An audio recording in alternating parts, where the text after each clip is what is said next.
Là, c'est la partie où tu vas me mettre en accéléré. Probablement. Je vois que tu suis, hein. Ouais. Ah ben, moi j'ai accepté que pour ça, c'est pour être en accéléré. Ça va, t'es bien installé là? C'est bon. Ça va, je suis désolée pour la lumière, c'est un peu pourri, mais j'aurais pas mieux. Là, il pleut et il fait un temps super gris.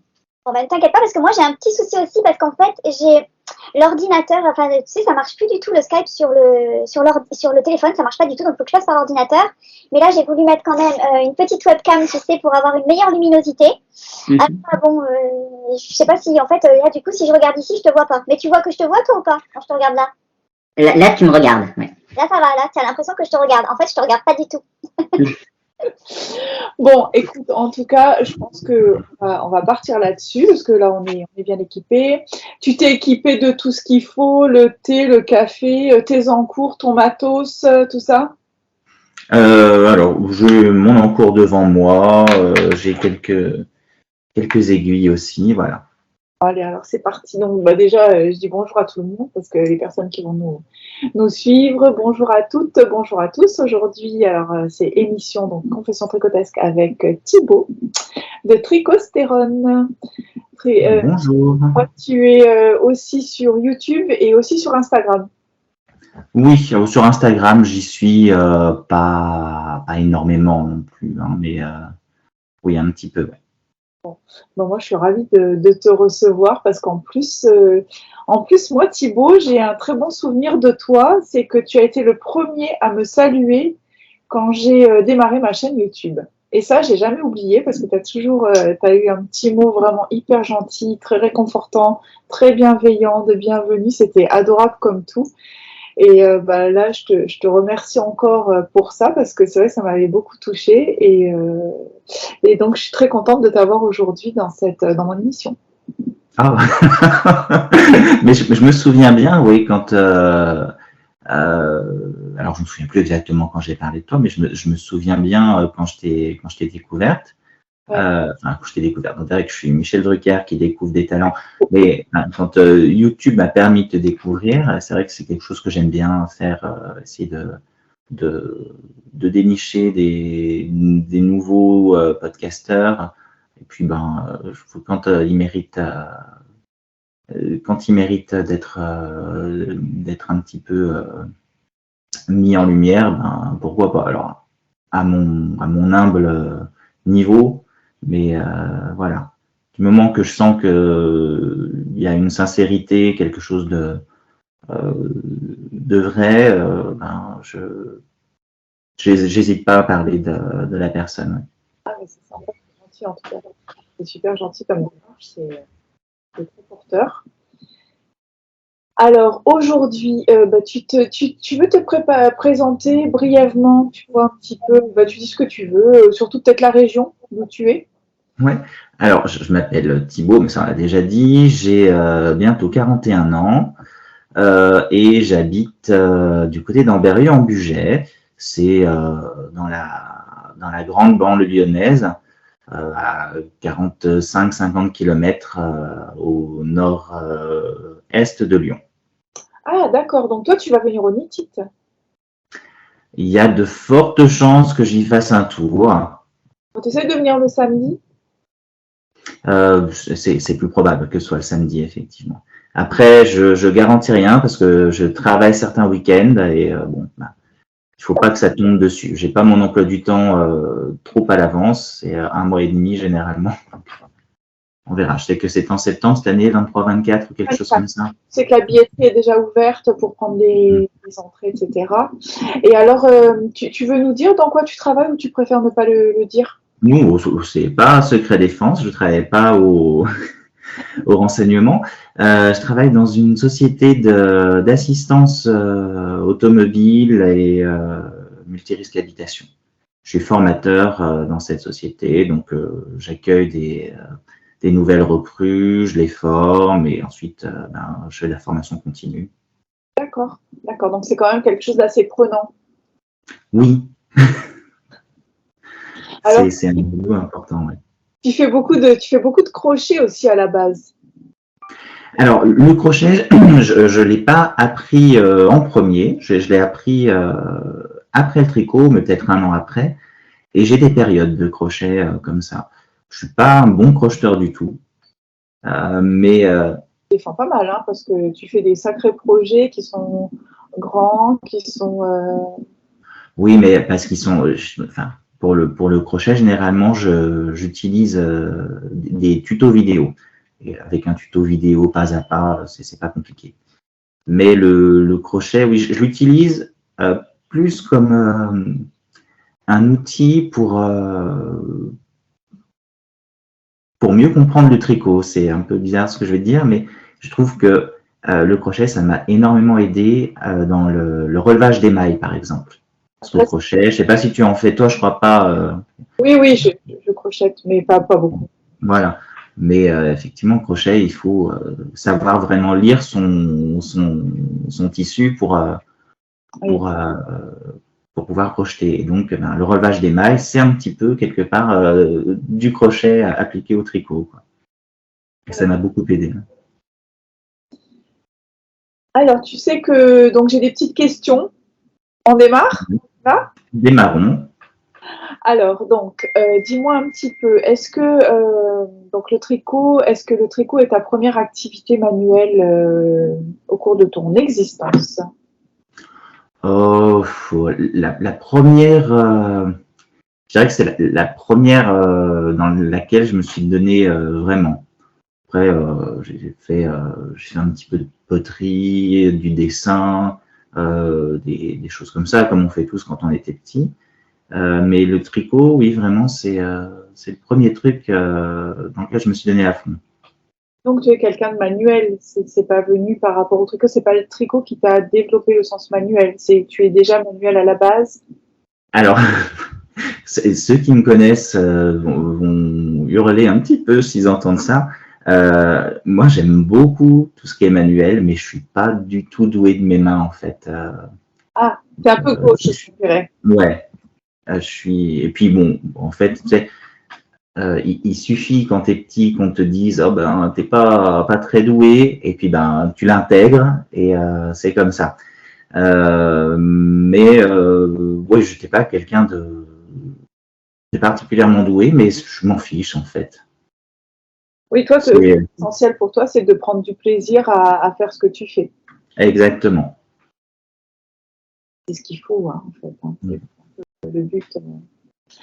Alors, alors finalement, le tricot, lui, comment il a émergé? Comment il est venu à toi? Alors, le tricot, bah, c'est comme un petit peu tout le monde, surtout à nos âges, quand on avait notre mamie qui tricotait, parfois un petit peu notre maman.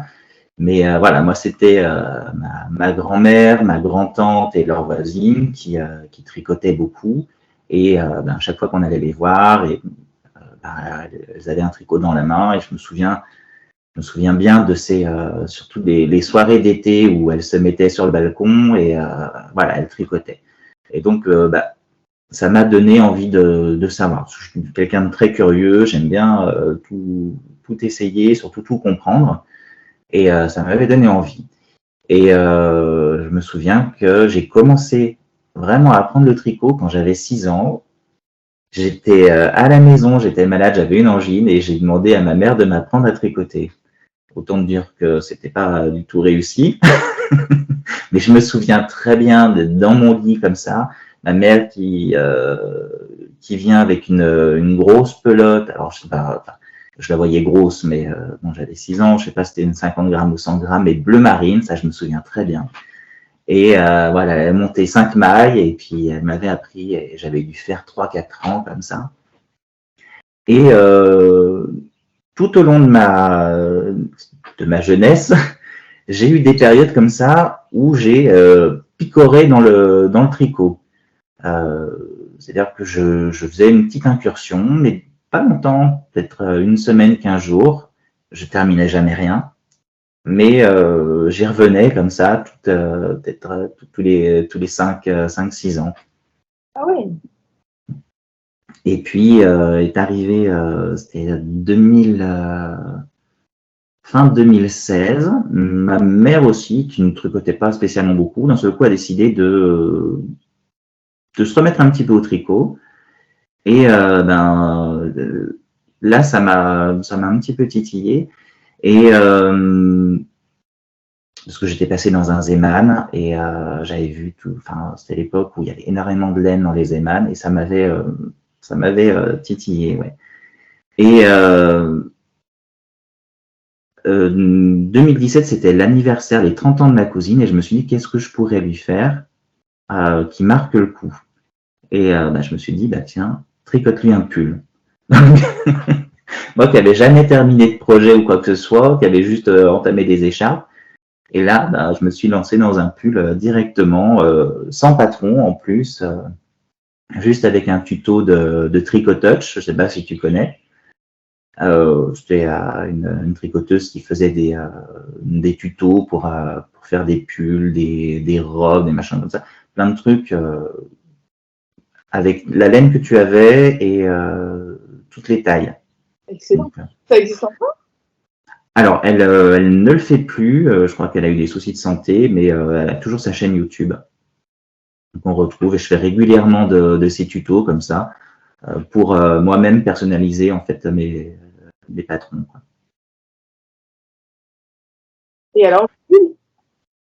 Le pull, c'était un pull que j'avais fait un pull col bateau à plat, hein, que j'avais fait en Julia de Zeman, c'était couleur écrue, et j'avais fait 3 torsades sur le devant, comme ça. Dis donc, bravo, hein.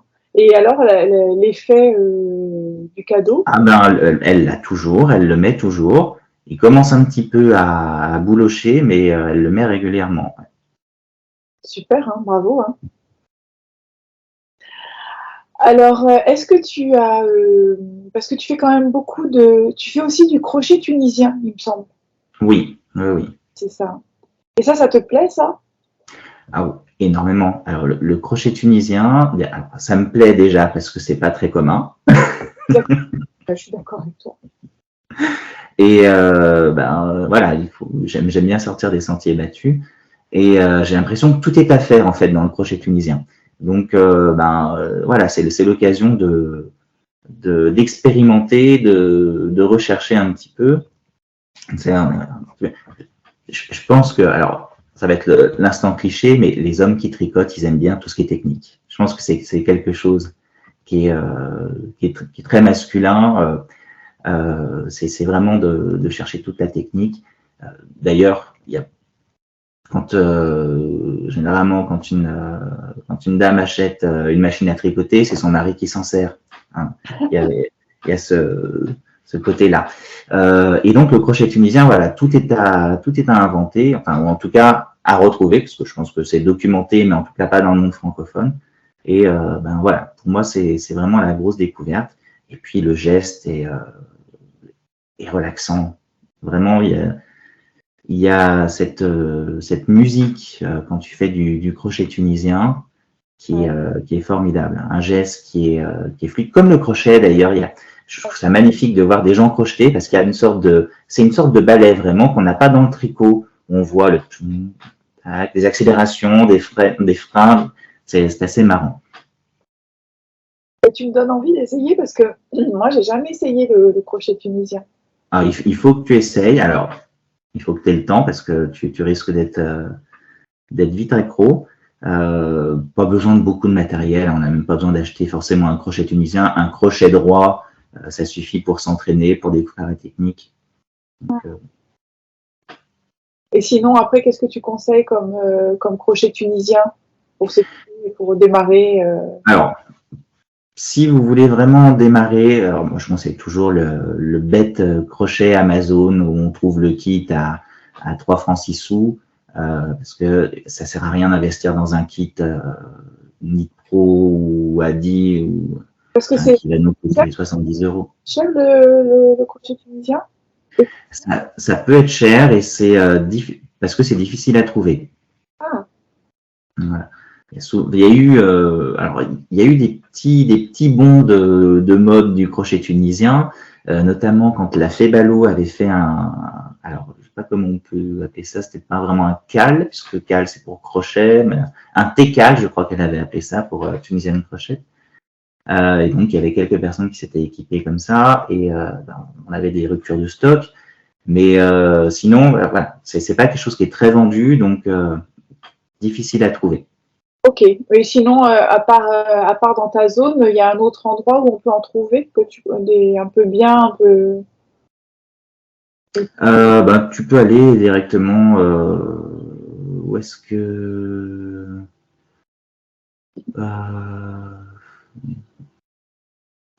Je sais pas si Nid Pro ils vendent en direct, mais attends. Sinon, c'est Lily comme tout, je crois, qui vend des crochets tunisiens.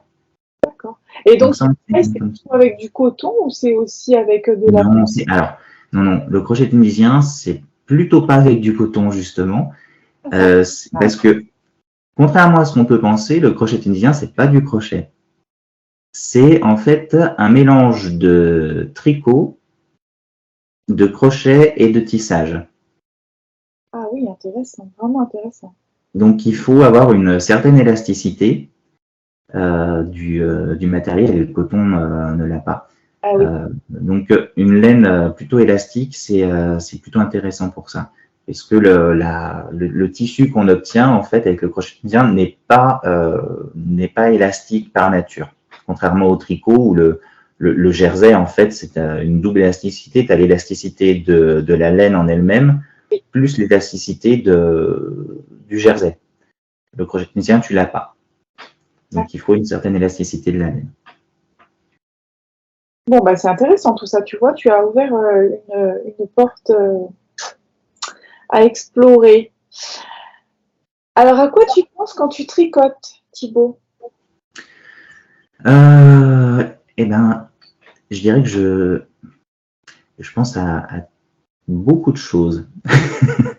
Moi, j'ai pas de tricot concentré. Tu vois, je suis plutôt un tricoteur de jersey. J'aime bien ça pour pouvoir repenser à ma journée, à ma future journée. Enfin, voilà. Ça me permet de réfléchir en fait. Voilà, donc tu penses plutôt, tu es plutôt dans l'aspect un peu introspection personnelle ou plutôt voilà, je pense déjà à d'autres projets, ce que je vais faire, ce que je vais tricoter après, etc. Non, plutôt introspection personnelle. Attends, j'ai plus de batterie sur mon PC. Je te demande juste une seconde. Je le rebranche tout de suite. Vas-y, vas-y. J'ai oublié de le brancher.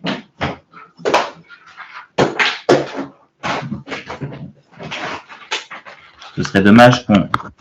Oui, voilà. Ça, c'est totalement zappé. Ça, c'est intéressant. Donc, tu es plus justement dans l'introspection personnelle quand tu tricotes. Oui, voilà, plutôt là-dedans. Aux choses que j'aurais dû dire ou que j'aurais dû faire dans différents moments de la journée. Voilà. Je repasse un peu ma journée en revue.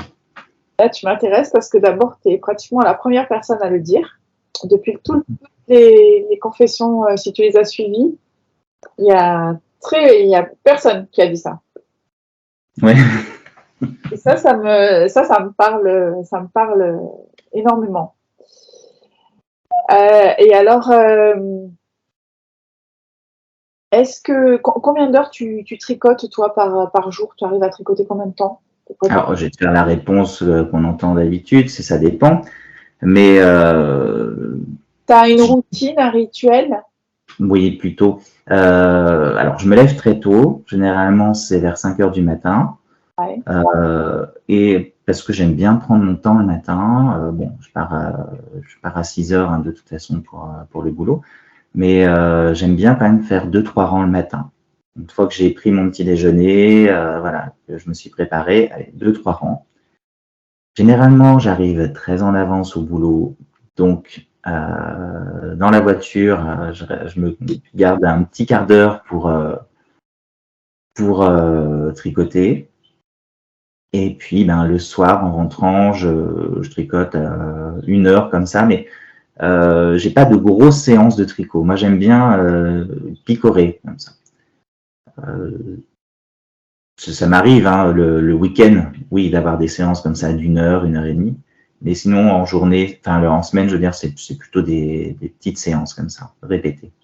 D'accord. Donc tu n'as pas de douleur pour l'instant, ça te Non. occasionne pas de douleur aux mains. Non. Et pourtant, c'est quelque chose qui m'a fait peur parce que j'ai une bursite à l'épaule droite, mais qui n'était pas du tout liée au tricot. Et j'en ai jamais souffert avec le tricot. Bon, bah, c'est que probablement tu as une bonne posture, une bonne position. Sans doute, ouais. Alors, est-ce que tu préfères offrir un cadeau do it yourself ou bien est-ce que tu préfères aller acheter quelque chose? Alors, disons que je préfère faire quelque chose si je mets vraiment du temps pour le faire. C'est-à-dire que si c'est un petit truc fait main, mais qui m'a pris un quart d'heure, voilà, je préfère me dire je vais passer 2 heures à m'embêter dans les magasins pour rechercher le cadeau parfait que faire un petit truc comme ça vite fait. Mais c'est vrai que sinon, il y a le côté un petit peu égoïste du cadeau fait main parce que généralement les personnes vont bien te remercier, te remercier plus. Même si c'est pas forcément sincère, on s'en fiche. Mais il y a ce côté gratifiant quand même du cadeau fait main. Et puis, bah, mine de rien, on prend du plaisir en le faisant, ce cadeau. Donc, c'est doublement bénéf pour nous, quoi. Bien sûr. Et alors, donc, tu n'as pas le tricot égoïste, comme on appelle. Enfin, je sais pas, Alors, c'est drôle, j'en parlais justement, alors je sais plus si c'est dans mon dernier ou avant-dernier épisode de podcast où je disais qu'il y avait beaucoup de gens qui me disaient mais il faut que tu tricotes pour toi, etc. Arrête de tricoter pour les autres. Et je disais mais en fait c'est pas sale de tricoter pour les gens. C'est, je trouve que c'est dommage de nos jours où on insiste sur le fait qu'il faut penser à soi, être égoïste et tout ça et tout ça. Mais c'est bizarre, je trouve que c'est pas faire société que de prôner l'égoïsme. Bien sûr, c'est important de penser à soi parce que ça permet de mieux penser aux autres, ça c'est certain. Comme on dit, hein, en cas de crash d'avion, ben, il faut d'abord que les parents s'équipent du masque à oxygène pour pouvoir sauver les enfants après. Mais voilà, c'est important d'être avec les autres, de penser aux autres. Donc, moi, je tricote surtout pour les autres. Ça me fait plaisir. Je sais que ça leur fait plaisir aux gens. Il y a toujours cette histoire de dire oui, mais est-ce que... Alors, je n'aime pas utiliser les mots anglais, mais alors c'est le terme consacré, c'est knit-worthy ou quelque chose comme ça. Je m'en fiche. Si la personne, elle prend pas soin du pull que je lui ai fait, ben, tant pis, c'est de ma faute. C'est moi qui ai mal visé le truc, qui n'ai pas utilisé la bonne matière. Voilà, j'aurais dû utiliser de l'acrylique. La personne aurait pu le laver en machine sans problème. Voilà, mais en tout cas, elle l'a utilisé comme elle a voulu l'utiliser, comme ça lui a fait plaisir de l'utiliser. Ben, ma foi, tant mieux. C'est bien, hein, franchement, c'est super. Hein, j'aime bien ta façon de voir les choses et ça veut dire aussi que tu fais vraiment les choses en conscience. Toi, c'est ça, il faut rechercher. Enfin, après, peu importe, tu envoies ça dans l'univers, pas dans l'univers, mais à quelqu'un, et puis après, cette personne, elle en fait ce que... Voilà, elle fait l'usage qu'elle en a à faire, hein, tout simplement. Ah, bravo, hein. Vraiment, félicitations, parce que moi, je ne fais pas comme ça. Mais je te dis pas que des fois, ça fait pas râler. Quand même, c'est un être humain. Quand on sait que c'est fait un peu exprès. Là, par exemple, moi, j'ai beaucoup tricoté pour ma mère et je lui avais fait des pulls en laine. Et dernièrement, mon père a décidé, enfin, ils ont acheté une nouvelle machine à laver, mon père a décidé que sa machine à laver, le programme laine, ça allait très bien. Il a bousillé un pull. Bon, j'ai rien dit. C'est passé. Mais là, la semaine dernière, enfin, je lui ai fait la remarque, je lui ai dit, il faut le laver à la main. Non, non, non, machin, tu vois, ça l'a bousillé. La semaine dernière, il a refait le coup avec un autre pull. Ça, tu vois, ça, ça m'a fait râler. Après, je me dis, bon, bah tant pis, le pull, il aura quand même vécu un petit moment. Et puis, ben, ça sert à rien de pester contre ça, puisque c'est fait, on ne pourra pas le défeutrer, on ne pourra pas revenir en arrière. Oui, et puis bon, c'est que du matériel, hein, en même temps. Exactement. Pas qu'une maladie ou la perte de quelqu'un. Donc, ça, c'est clair que c'est bien de relativiser. Alors, est-ce que tu relis le tricot à un autre art du fil ou est-ce qu'il a vraiment sa place à part entière? Le tricot, c'est le tricot et point. Alors, moi, je l'englobe dans le tricot. Alors, crochet tunisien, j'appelle ça encore le tricot. Tu vois, je le distingue pas vraiment. Je peux dire, je vais tricoter alors que je vais crocheter. Mais bon, ça reste dans le même domaine. Après, au niveau filage, j'ai un tout petit peu essayé au fuseau, mais je suis pas doué du tout pour ça. Je crois que j'ai pas encore compris la technique. Il faudrait que je m'y mette avec quelqu'un. Je pense que ce sera beaucoup mieux. Un petit stage, un petit stage de filage, ça peut être sympa. Peut-être, ouais. Il faudrait que je voie. La couture, j'ai voulu essayer aussi, mais ça a été pas très heureux. J'ai voulu commencer bêtement par un tote bag. J'avais acheté une laine de tissu comme ça et j'ai coupé, mais jamais vu un carré aussi peu carré, quoi. C'était une horreur. C'est-à-dire que c'était vraiment un parallélogramme avec des angles aigus, des angles obtus. Vraiment, ça ressemblait à rien.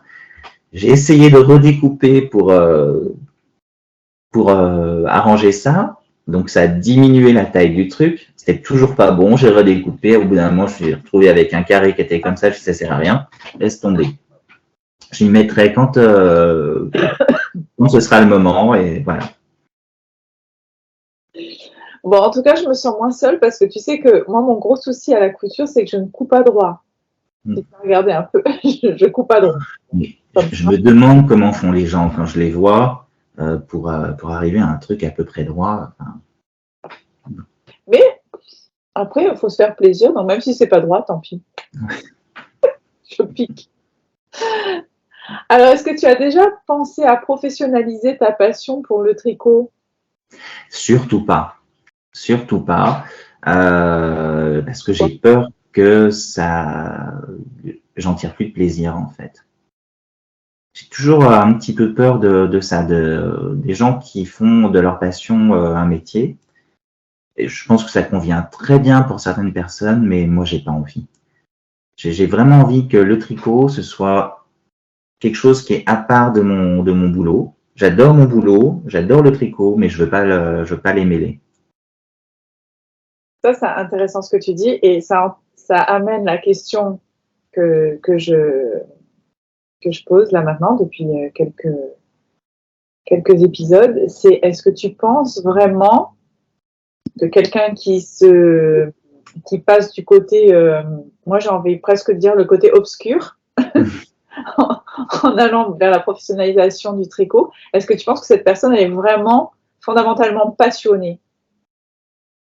Ou est-ce que, parce que la question à l'heure actuelle qui me porte vraiment question, qui me pose vraiment problème, c'est à partir du moment où on passe au niveau de la professionnalisation, moi j'ai l'impression qu'on ne peut pas être passionné. Ouais, ça me paraît compliqué de garder les deux parce que, en fait, quand c'est professionnel, ça devient une obligation. C'est ça. Et puis c'est surtout que tu ne tricotes plus concrètement. En plus.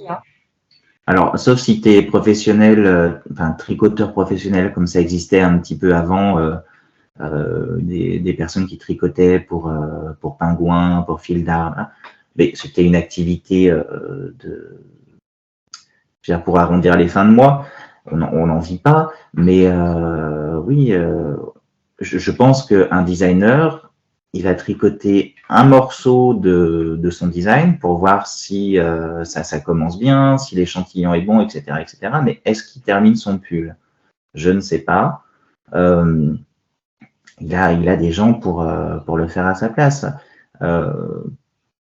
Voilà, c'est quelque chose à arbitrer, quoi. Il faut voir ce qu'on veut faire réellement. Et je comprends que ça puisse passionner le design, hein. C'est quelque chose d'extrêmement intéressant de faire des calculs, d'arriver à ce que les choses tombent bien, flattent la silhouette des gens, etc., etc. C'est quelque chose de vraiment intéressant, mais c'est plus du tricot. Je pense que c'est ça. C'est le tricot bienveillant, comme on l'entend. Est-ce que tu es d'accord avec ça? Oui, c'est ça, oui. Voilà. Alors là, vraiment, tu me fais un plaisir fou immense parce que j'ai l'impression que je me sens un peu seule à penser comme ça. Et donc, ça me fait très plaisir que tu me répondes ça. Ça me réconforte. Alors, est-ce qu'il y a une laine qui te fait rêver à tricoter, Thibaut? Oui, moi j'aimerais beaucoup tricoter du chameau. J'ai eu l'occasion à un certain moment d'acheter des pelotes de chameau dans une mercerie à Lyon et j'étais rentré dans la mercerie comme ça parce que je sais pas, j'étais pas trop bien ce jour-là et je me suis dit tiens, je vais rentrer dans une mercerie, m'acheter 2 pelotes de laine un petit peu sympa pour faire un bonnet ou je sais pas trop quoi. Et voilà. Et j'étais tombé, il y avait le choix entre, enfin, 2 trucs qui m'étaient apparus intéressants. C'était de la fontie, comment c'était? Alors, c'était Urga, je crois. C'était un mélange de mérino et de yak et du 100% chameau. Et j'ai choisi le yak, comme ça. Parce que la couleur était plus sympa. Chameau, c'était couleur vraiment chameau. C'était vraiment brut. Et à ce moment-là, c'était pas quelque chose qui m'attirait. Et je ne vais pas regretter non plus parce que j'ai découvert le yak comme ça, j'ai adoré. Mais oui, je me dis qu'un jour, je me ferai plaisir et j'achèterai du chameau, mais alors du 100%. J'aime bien pour tester, j'aime bien utiliser du 100% pour savoir vraiment les propriétés de la fibre. Alors d'ailleurs, à propos des choix de laine, est-ce que tu es sensibilisé à cela? Ça veut dire d'où vient la laine, le respect du traitement de la laine, des animaux, etc. Est-ce que ça te parle déjà? Tu y fais attention ou tu n'es pas encore tout à fait là-dedans? Alors, je suis sensible au bien-être animal, comme tout le monde, hein, je crois. Après, je me dis qu'il y a une réalité économique et que tout le monde ne peut pas se le permettre. Et je suis toujours un petit peu gêné quand on parle de ça, parce que il y a des mères célibataires qui regardent des podcasts et qui voient toujours bon, j'ai acheté cette laine, elle vient de machin, etc., etc. Et limite, on leur reproche de tricoter. Enfin, moi, je tricote pas d'acrylique, tu vois, des choses comme ça.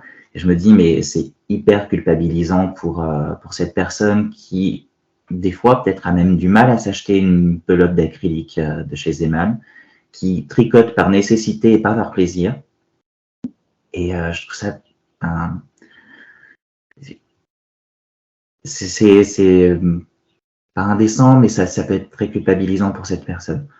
Donc oui, quand on a les moyens, bien sûr, si on a les moyens, faisons en sorte que de prendre des laines qui soient je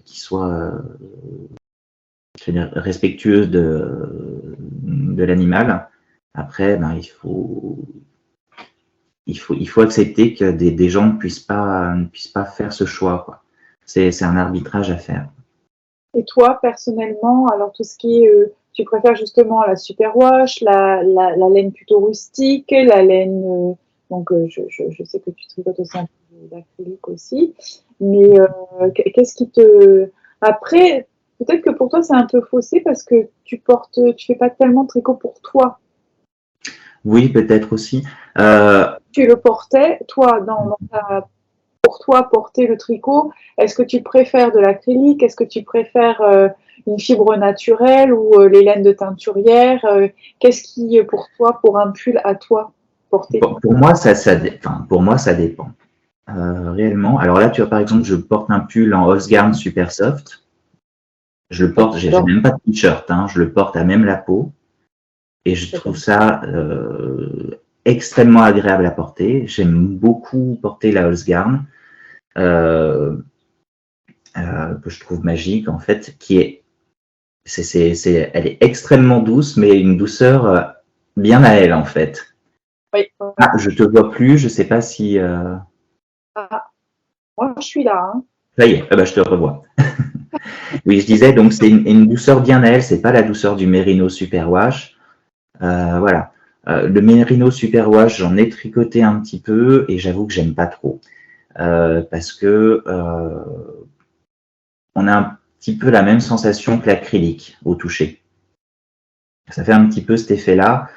J'ai pas l'impression d'avoir de la laine.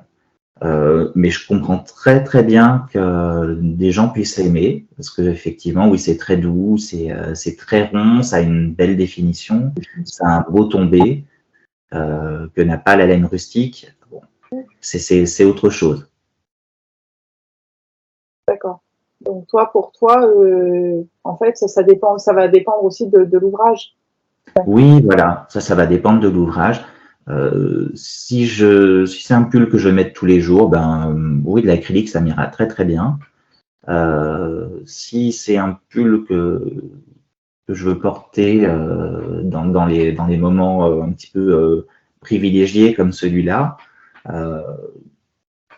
voilà. Aujourd'hui, c'est un moment privilégié avec toi. Ben oui, j'aime mieux avoir une laine comme ça sympathique. La Oscar.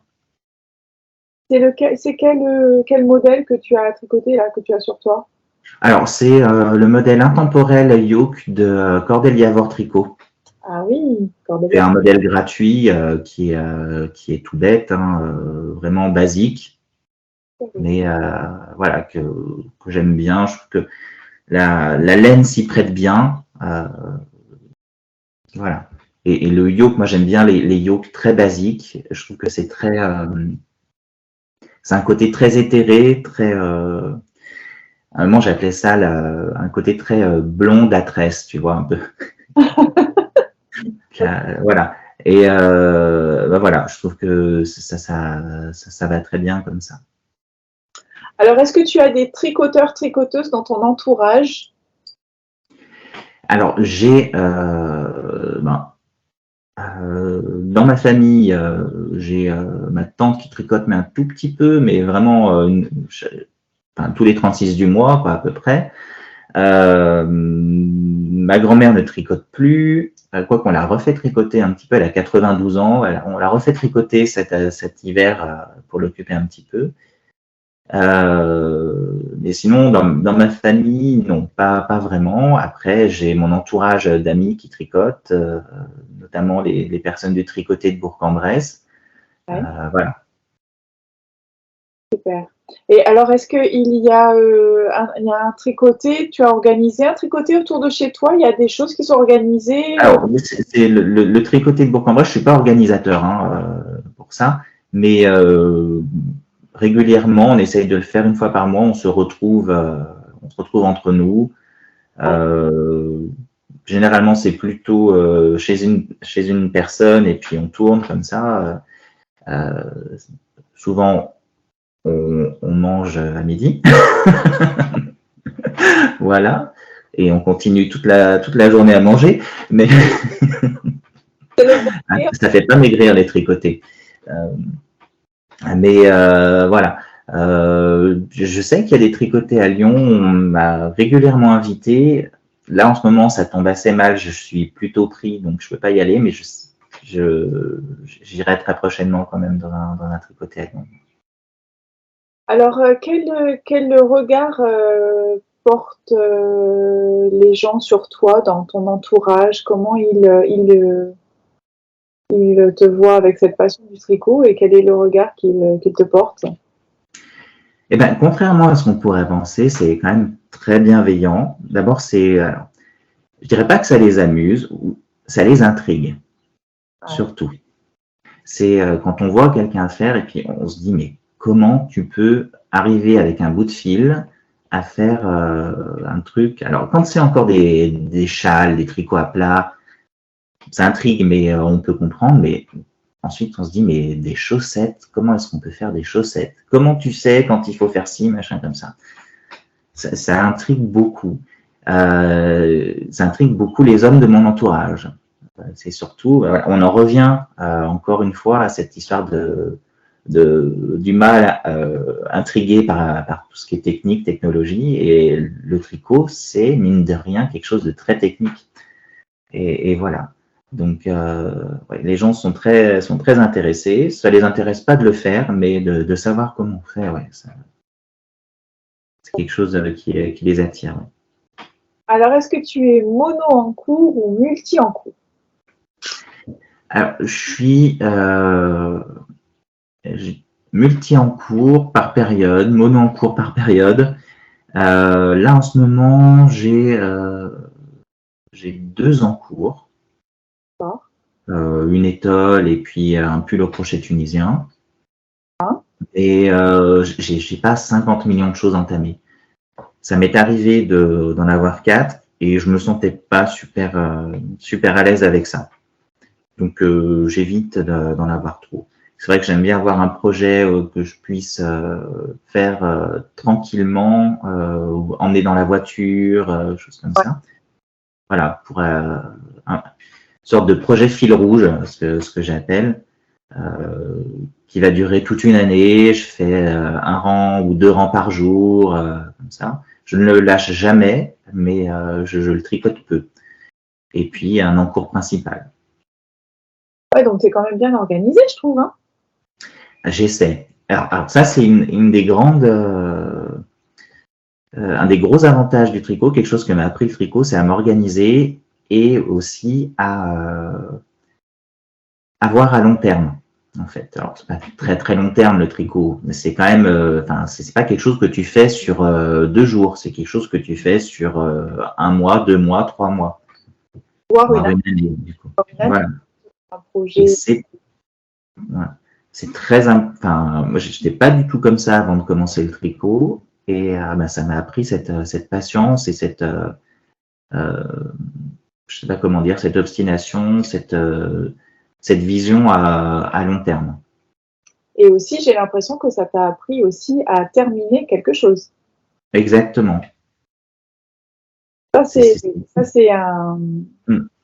c'est quelque chose de très important, je trouve, que le tricot apporte. Oui, et alors. C'est un projet de finir.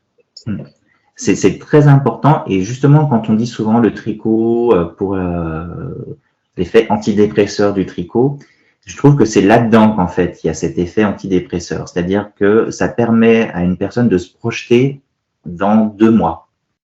Absolument, et oui. Et ça, voilà, ça a été aussi à certains moments important pour moi de pouvoir me projeter dans l'avenir, même si c'était pas un avenir très lointain, mais il y a ça, quoi. Il y a un projet en cours, il faut le terminer et la vie continue.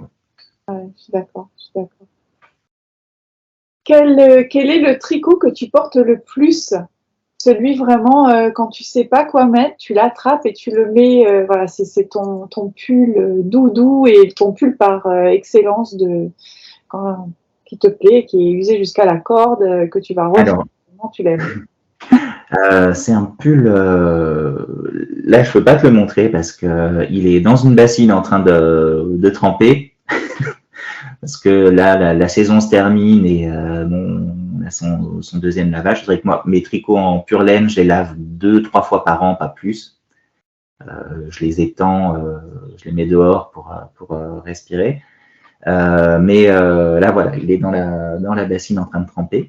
C'est un pull rouge que j'avais fait, un modèle de chez Drops, tout bête, en raglan, mais qui se commençait par le bas. J'ai détesté.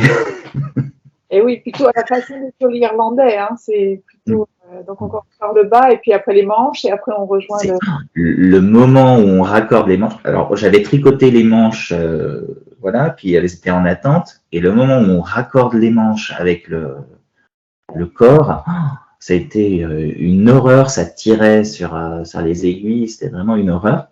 Bon, après, une fois qu'on avait tricoté quelques rangs, ça allait, mais voilà. C'est ce pull-là que j'ai tricoté en laine. Alors, c'est rouge grenade. C'était de la laine Ardelaine, qui est une laine française de pays qui est dans les, alors pas dans les Ardennes, mais en Ardèche. Voilà. C'était mes premiers écheveaux que je m'étais acheté.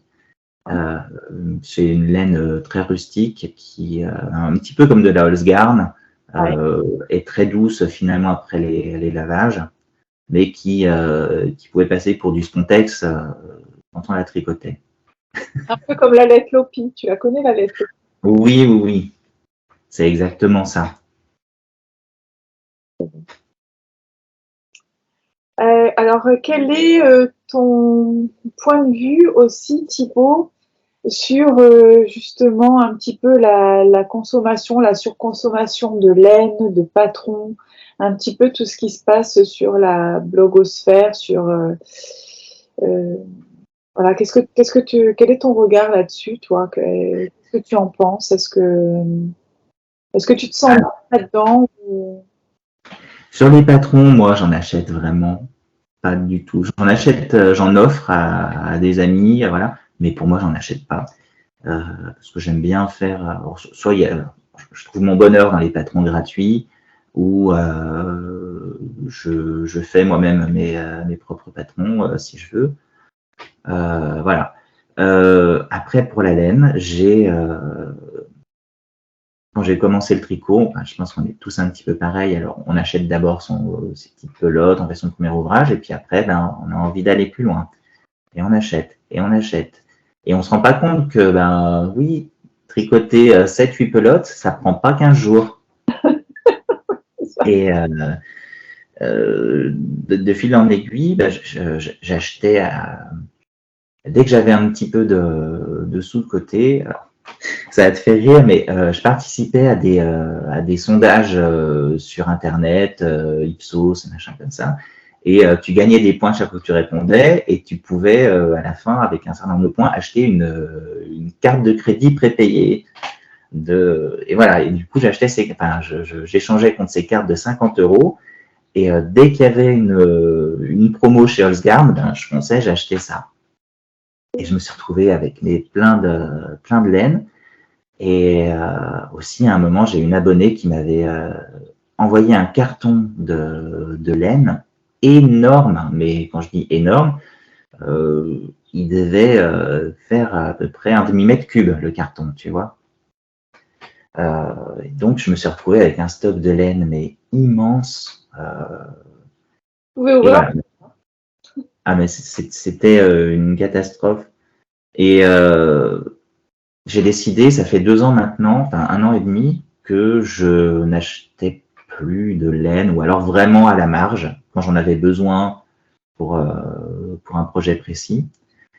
Et je compte, j'ai un tableau Excel avec toutes mes laines, tout le grammage et tout ça. Et à chaque fois que j'ai tout mon inventaire, et à chaque fois que je termine une pelote ou que je coupe une pelote parce que le projet est terminé, tac, je soustrais ça de mon inventaire et je tiens mes comptes. C'est sur Ravelry, ça? Non, alors Ravelry, je t'avoue que j'utilise vraiment pour trouver des patrons. Ravelry, je trouve pas du tout, je trouve pas ça très intuitif, je trouve pas ça très ergonomique. Et je suis un petit peu gêné par l'esprit Ravelry. Et je trouve que surtout à un moment, ça a été très très politique. Et j'ai pas envie de ça. Pour moi, le tricot, c'est du tricot. Intéressant.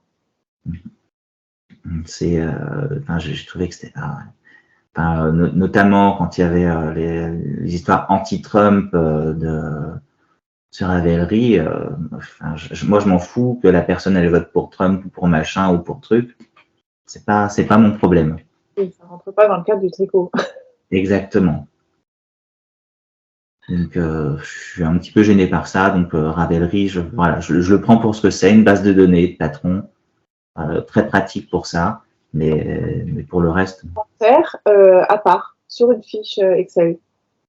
Ouais. Bravo, hein.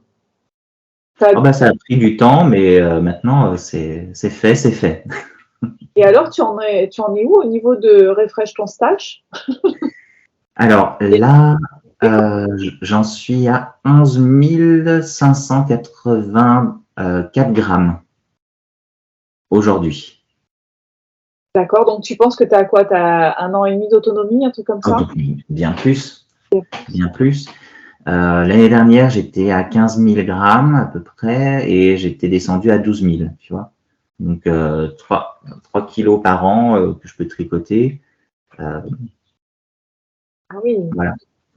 Toi, tu es carrément en totale autonomie là pendant quelques temps, hein? Ah ben, on peut avoir un autre confinement, il n'y a pas de souci. Et alors, ça te frustre pas trop quand même de t'imposer? Ben voilà, tu dis ouais, il faut vraiment que je trouve là-dedans parce que bon, ça peut être sympa 1 an et demi. Et est-ce que Eh ben, je me suis posé, alors je me suis pas imposé ça pour me l'imposer, c'est que je me suis posé la question, qu'est-ce qui t'embête le plus? De ne pas acheter de nouvelles laines ou d'avoir de la laine qui traîne comme ça, qui prend de la place, que tu aimerais tricoter et que tu ne le fais pas parce que tu en as d'autres qui passent d'abord, etc., etc. Et je me suis dit, oui, c'est idiot, ben, je préfère ne pas m'acheter de laine. Si vraiment j'en ai envie, ben je me refuse pas, mais c'est pas quelque chose que je ferai en premier. Et oui, parce que après, c'est sûr qu'on peut se poser la question fondamentale, qu'est-ce qui me plaît le plus? Est-ce que c'est acheter ou tricoter?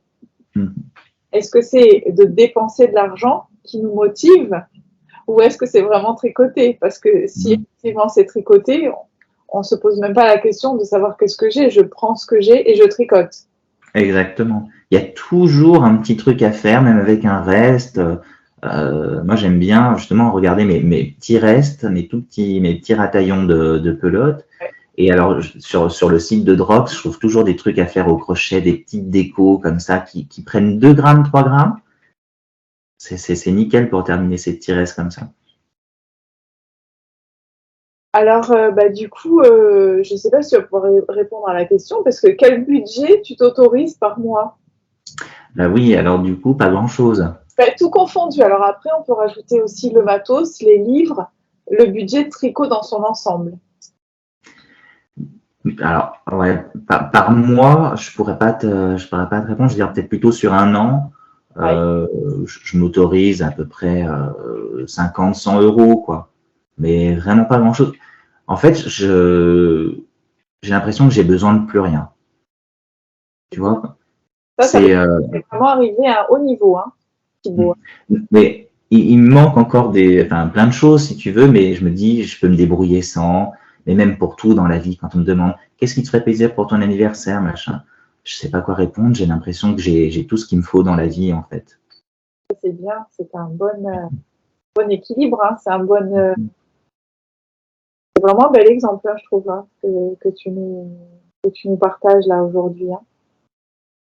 Mais je crois que c'est le meilleur moyen, enfin, de se contenter de ce qu'on a, enfin, justement pas de se contenter, enfin, si, de se contenter, d'être content de ce qu'on a. D'être heureux de ce qu'on a. Ouais, c'est ça.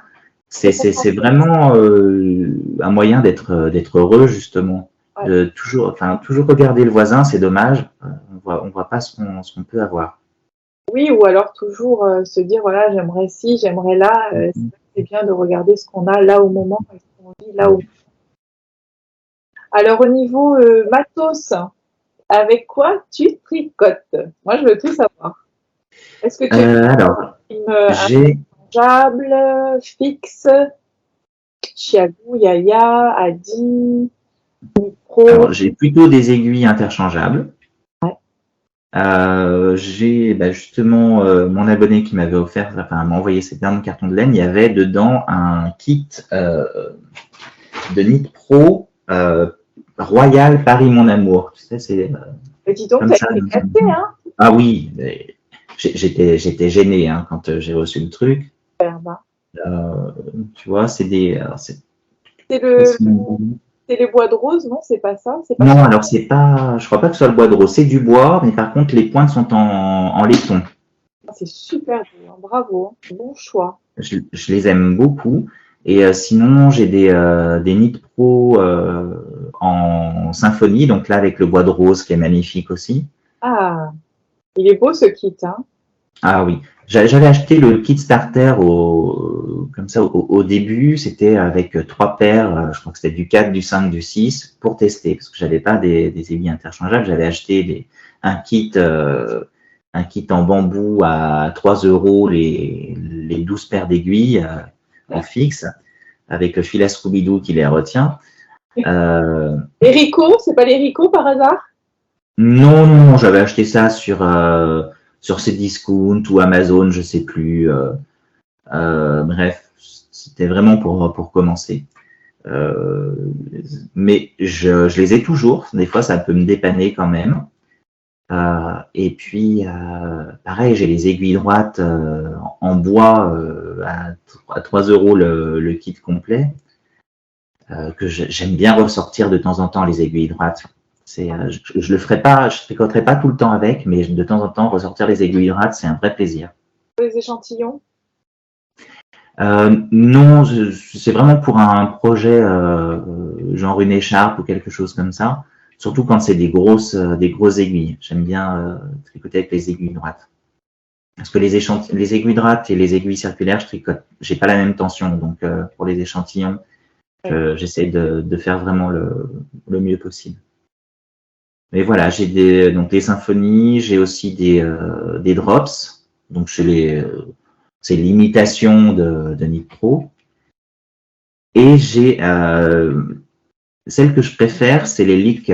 C'est une marque norvégienne qui est pareil, qui est compatible Drops, Knit Pro, etc. Mais qui sont bleus et qui ont un câble un petit peu plus sympa, qui est noir et qui se déforme moins.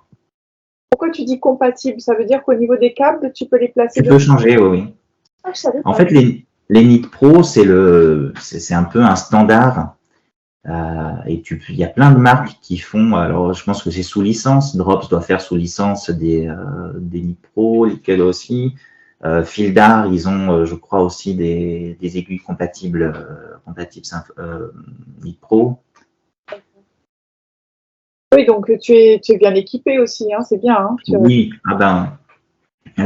au fur et à mesure, comme ça, quand j'ai eu besoin, je me suis équipé. Voilà. Puis le kit complet, j'ai pas eu besoin de m'équiper. On m'a équipé.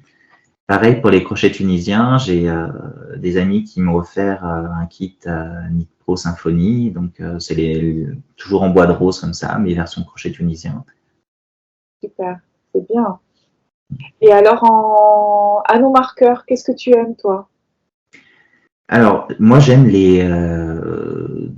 tout ce qui est très fin en anneau marqueur. Donc les ampoules, ça va très très bien. Ou alors qu'est-ce que je peux avoir comme anneau? Ah bah tiens, je t'en montre un. On m'avait offert ça, c'était un petit fil comme ça avec une petite boule.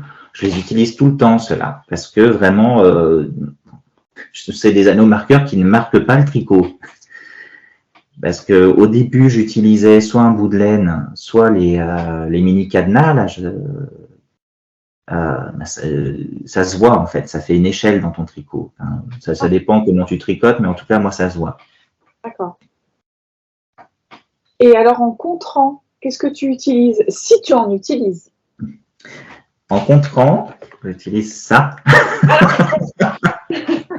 Alors, j'ai toujours mes petits papiers comme ça et toujours, je fais mes cases, je compte.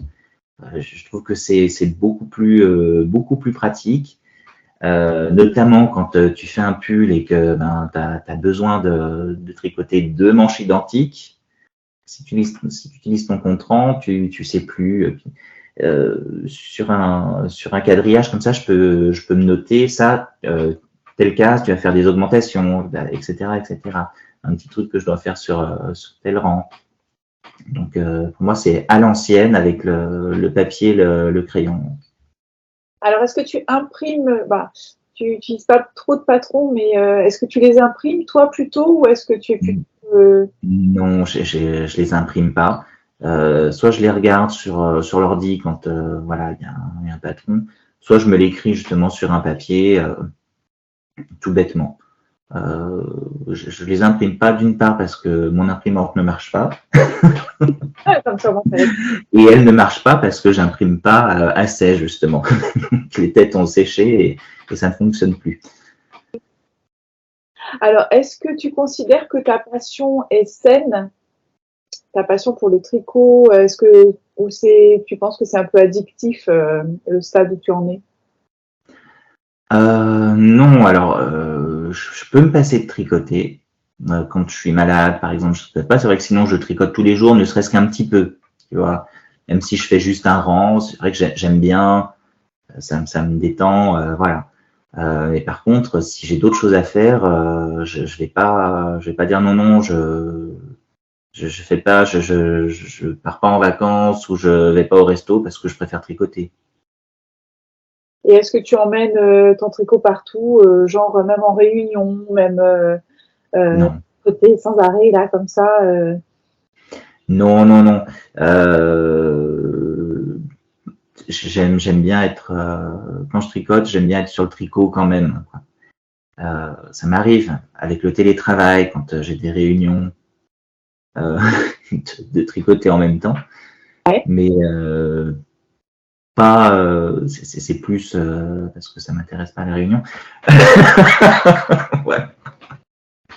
Non, mais parce que parfois, c'est même quand on est avec des gens qui nous parlent, le fait de tricoter, on est là quand même et on est beaucoup plus concentré et on écoute très bien ce que les personnes disent. Ouais, alors.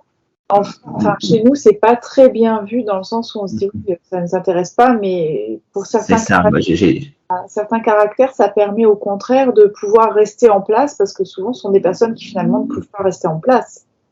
Ouais, moi j'ai toujours peur de comment ça peut être pris. Voilà. Donc pour ça je le fais pas et puis j'ai pas besoin d'avoir les mains sans arrêt occupées non plus. Ouais, c'est bien. Oui, donc je pense que c'est pas pathologique quoi chez toi. Non, il me semble pas. Enfin, faudrait que je vérifie, mais il me semble pas. On va vérifier. Bon. Et alors aussi, dernière question, est-ce que le tricot t'a permis de passer des moments difficiles de ta vie? Oui, à un moment, je me suis retrouvé au chômage et pas forcément très en forme, hein, et ça m'a permis de m'occuper, et comme on disait tout à l'heure, d'avoir un but un petit peu. Et puis, ça m'a permis de rencontrer des gens. Et ça, c'est quand même très important. J'ai pas j'ai pas le tricot solitaire. Ouais. J'aime beaucoup ça, de pouvoir parler justement de tricot avec d'autres personnes, de pouvoir tricoter avec quelqu'un, qui me montre ses façons de faire, des techniques ou même simplement ce qu'il a pu faire. Je trouve que c'est important de partager ça. C'est un petit peu comme manger. Ben oui, on peut tricoter tout seul, on peut manger tout seul. C'est quand même vachement plus sympa de partager un repas avec quelqu'un. C'est joliment dit. Alors, est-ce que le tricot, est-ce que tu es d'accord avec ça que le tricot, ça peut éviter de sombrer? Oui, encore une fois, parce que ça te permet d'avoir un but en quelques mois. Je crois que le moment où tu sombres, enfin, du moment que tu n'as plus où tu n'arrives plus à te projeter dans l'avenir, même si c'est simplement au lendemain, je crois que c'est très grave. Donc, bateau qui coule, grave. Voilà. Donc, ça permet de toujours d'avoir une vie d'avance, enfin une vie d'avance. Tu vois ce que je veux dire? C'est quelques jours, quelques mois d'avance sur ta vie. Aller de l'avant, effectivement. Et je pense définitivement que le tricot peut, comme les loisirs créatifs, à partir du moment où on travaille avec les mains, je pense que définitivement ça peut éviter de sombrer dans la dépression, dans des idées noires, Ouais. dans des moments compliqués. Et puis c'est valorisant de voir qu'il y a quelque chose qui sort de nous quelque part. Hein, c'est un petit peu, c'est un petit peu audacieux peut-être de comparer ça à un accouchement, mais quelque part c'est ça, quoi. C'est quelque chose qu'on fait pendant un certain nombre de mois et ça sort de nous, vraiment. Ça sort de nos mains et puis de notre tête aussi. C'est ça. Bon, bah écoute, ça fait 1h05 qu'on papote. Le temps est passé vite. Écoute, moi j'ai passé un moment super. J'espère que toi, est-ce que tu as d'autres choses peut-être à nous dire? Tu avais peut-être envie de faire passer un message ou dire des choses sur le tricot qui te touchent? Non, pas spécialement. Enfin, j'ai rien qui me vient à l'esprit là. En tout cas, je te remercie beaucoup pour ce moment passé en ta compagnie. Ces questions qui étaient très intéressantes. Je vous invite tous qui regardaient les confessions de Tricotesque à essayer d'y répondre par vous-même aussi. De se poser des questions sur ce qu'on fait. On ne fait pas les choses par hasard, il y a toujours un but et voilà, essayer de le trouver, de donner un sens à ce qu'on fait, c'est important. Merci beaucoup Thibaut, c'est adorable, c'est très gentil. Bah, moi aussi j'ai passé un moment super, je suis très très contente et en plus je trouve que tu es très apaisant aussi, tu es très serein, c'est régénérant et c'est ressourçant d'être à ton contact, je trouve. Ah, c'est gentil. J'ai passé vraiment un super moment. Écoutez, merci à tous, à toutes de nous avoir suivis, de nous avoir écoutés. J'espère que vous aurez passé un très bon moment. On se retrouve pour des prochaines confessions tricotesques. Thibaut, tu reviens quand tu veux. J'espère qu'on se croise avec grand plaisir au Nitit à Lyon. Si jamais tu peux faire un petit passage, ce serait vraiment super. Le samedi, ça serait cool.